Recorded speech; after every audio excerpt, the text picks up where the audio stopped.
Hi guys, and welcome to day 20 of Chiari Malformation Awareness Month. Oh my god, it's day 20. It's really I was fixing to say it's day 14. No, not quite. Oh goodness. Alright, so the month is almost over. Thank goodness. I'm going crazy. This is a lot harder than I thought it would be, actually sticking to this. So, this is my father. Hi, everybody.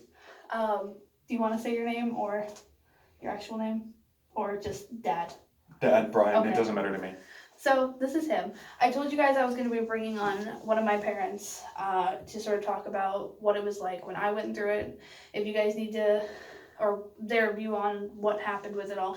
If you guys want to see my story from my point of view, that link will be in the description again. Or you can just go watch all the videos because they're all, well, except for the past week, they've all been wonderful and informative. So, in this video I wanted to talk a bit about what it was like for you pre-diagnosis when I first got sick on September 11th at the school and everything leading up to my diagnosis on October 1st. Well, being that it was so long ago, my memories of it have obviously faded a bit. What I do remember, I need to start by saying that I'm a natural skeptic, so I doubt everything until I can see evidence of it. And unfortunately, that put a strain on the relationship between Caitlin and myself, because she was complaining of symptoms that there was no physical manifestation. There was nothing that was obvious to any outside observer that was going on with her. And everything was kind of vague, non-specific symptoms. She was tired. She was, in pain. She was losing her balance, things like that. And unfortunately, my outlook on things, my skepticism, made it seem like I wasn't very supportive and I definitely wasn't empathetic by any means, which is something that, looking back from back then, I definitely regret. The upside to that is that I want to find answers, whether it's physical or not. If something's going on, I want to know what it is, and there's got to be some kind of explanation for it. So, every doctor's appointment that could have been made, specialist, I was making all kinds of odd suggestions as far as, if there was a doctor's appointment I wasn't able to attend, I'd say, hey, try this test, try that test. I think one of them was a tilt table. You did ask me the tilt table, which in my mind, a tilt table makes me think I'm being strapped to something and hung upside down. That's pretty much exactly what it is. They strap you to a table and it does all this really cool stuff with your body and well, anyway. But yeah, that was one of the options. I think my doctors got sick of you, actually. I wouldn't be surprised. He would send emails worth of questions Yes. To my mom if he wasn't going to the doctor's appointment. Yeah, I everything that, crazy or not, that came to mind in looking things up for these non-specific symptoms, I'd send out, emails, ask questions, follow up, and yeah.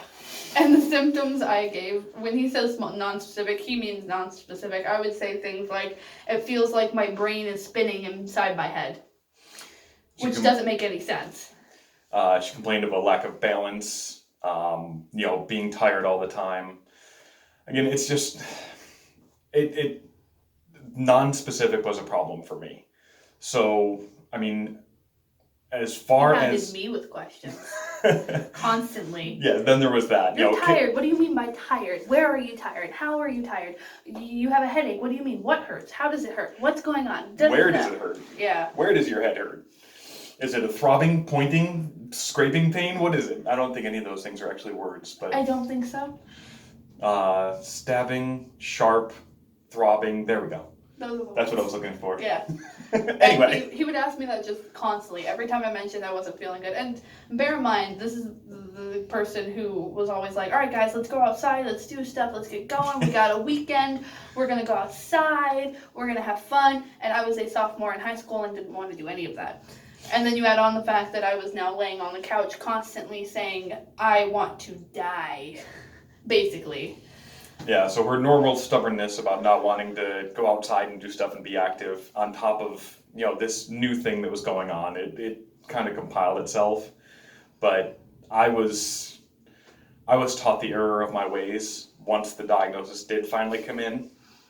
We were referred to several different doctors from your primary care.